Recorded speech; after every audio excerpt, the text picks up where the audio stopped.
একটা নতুন সকাল মানে হাজারো ব্যস্ততা। এই ব্যস্ততার মাঝে নিজেকে গুছিয়ে নেওয়া, মানিয়ে নেওয়ার মাঝে আনন্দ। Welcome to my another daily vlog. আর আজকের ভিডিওটা শুরু করেছি আমরা লাঞ্চের পর থেকে। আজকে আমার হাজবেন্ড বাসায় ছিল, তো আমার হাজবেন্ড বলেছিল আজকে সে ডিনারটা রেডি করবে। শুনেছি সংসার সুখের হয় রমণীর গুণে, তবে আমার মনে হয় একজন পুরুষের গুণেও সংসারটা সুখের হওয়া সম্ভব, কারণ সংসারটা দুইজনের, একার না। এই যে দেখেন আমার হাজবেন্ড আমার কাজে হেল্প করছে। আমি জাস্ট দাঁড়িয়ে দাঁড়িয়ে ভিডিও করছিলাম আর ওর কাজগুলো দেখছিলাম। তবে আমার হাজবেন্ড অনেক ভালো কুকিং করতে পারে। এখানে চিকেন গুলো মেরিনেশনের জন্য মশলা রেডি করছে, আর আজকে এয়ার ফ্রায়ারে চিকেন গ্রিল করবে। চিকেনটাকে মেরিনেশন করে ওভার টাইম রেখে দিলে অনেক ভালো হয়, কারণ মশলাগুলো চিকেনের মধ্যে ভালো মতো ঢুকতে পারে। তো মেরিনেশন করার পরে আমরা ব্যাংকে গিয়েছিলাম। চায়নাতে এসেছি আমি বেশ অনেক কয়দিন হলো, তবে এখনো আমার ব্যাংক অ্যাকাউন্টটা ঠিক করা হয়নি।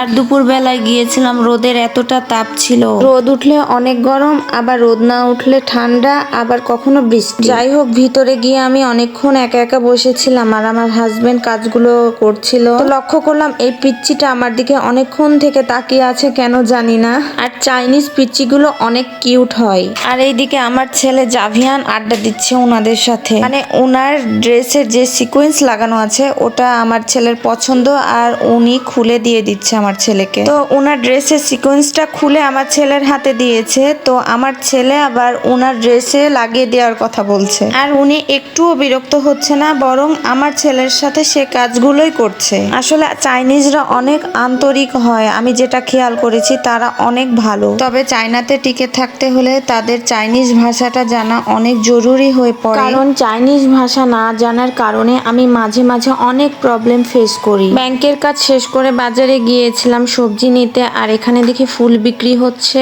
ফুলগুলো নাকি চা করে খেতে হয়। চাইনিজরা যে কত রকম চা খায় যেটা আমার জানা নেই। একদিন এই চা নিয়ে একটা ভিডিও আপলোড করব অবশ্যই। আমি বাজার থেকে কিছু সবজি নিয়েছি, আর এখানে গরুর মাংসের দোকান পেয়েছি। আর এখানে দেখেন দুই মা মেয়ে গরুর মাংস বিক্রি করছে। বাংলাদেশে সবসময় দেখেছি ছেলে মানুষ গরুর মাংস বিক্রি করে, আর চায়নাতে এসে দেখছি মেয়ে মানুষ গরুর মাংস বিক্রি করছে। নারী পুরুষ দুজনেই সমান, সেটা বিদেশে এসে বুঝলাম। তো আমি জিজ্ঞাসা করছিলাম যে গরুর মাংসর কেজি কত, তো উনি বলছিল 50 RMB এক জিন, মানে হাফ কেজির দাম পড়বে 50 RMB। এখানে ভুড়িও ছিল, তো আমি হাফ কেজি ভুড়ির দাম জিজ্ঞাসা করেছিলাম। হাফ কেজি ভুড়ির দাম ছিল 30 RMB। আমার মনে হয়েছে বাংলাদেশের তুলনায় চায়নাতে একটু গরুর মাংসের দাম বেশি পড়ে। ব্যাংকের কাজ বাজার শেষে আমাদের অনেক ক্ষুধা লেগে যায়, আর আমরা প্রায় সময় এই বার্গারটাই খাই, অনেক টেস্টি একটা বার্গার। বাসায় আসতে আসতে অনেক লেট হয়ে গিয়েছিল, তো আমার হাজবেন্ড এখানে তাড়াতাড়ি করে রেডি করছিল ডিনারটা। চায়নাতে আসার পর প্রথমবার আমরা গ্রিল খাচ্ছি, মানে বাংলাদেশ থেকে আসার পরে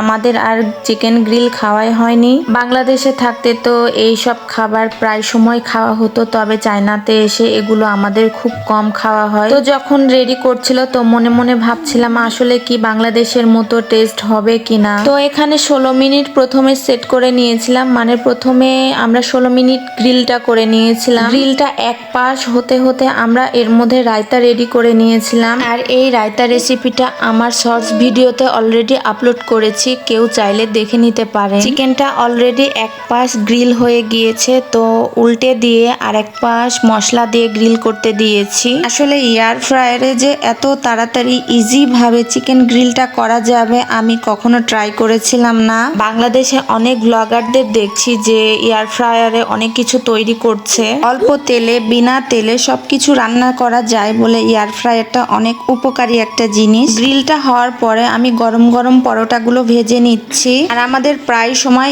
এই ফ্রোজেন পরোটাটাই খাওয়া হয়। আরেকটা চুলায় আমি অবশিষ্ট গ্রিল মশলাটা ভুনে নিচ্ছি। এই গ্রিল মশলাটা দিয়ে পরোটা খেতে অনেক ভালো লাগে। অবশেষে ডিনার তৈরি করতে করতে প্রায় রাত 11টা বেজে গিয়েছিল। এবার নিজেদের খাবারের নিজেরাই একটা রিভিউ দিই। আমি সত্যি বলছি এয়ার ফ্রায়ারে যে এত সুন্দর চিকেন গ্রিল হয় আমার জানা ছিল না। আজকের ভিডিওটা এই পর্যন্তই। সবাই আমার চ্যানেলটা সাবস্ক্রাইব করবেন। টাটা।